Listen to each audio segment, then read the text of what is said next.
We learned about women's rights and how women across the world fought to get their rights.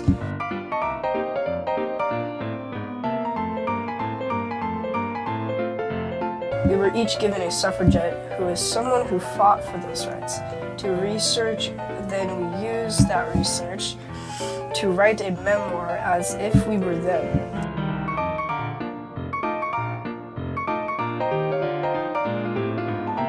After that, we got to take a paper doll to represent them as a person.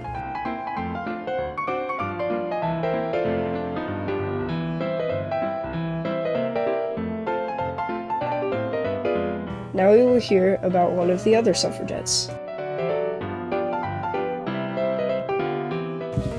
My suffragette is Ida B. Wells. She was an active fighter for women's suffrage.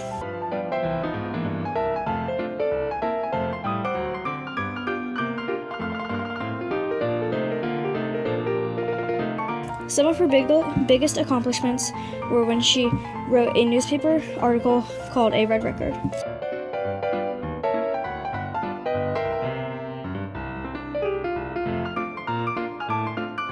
She also became the first female co-owner and editor of a black newspaper in the U.S.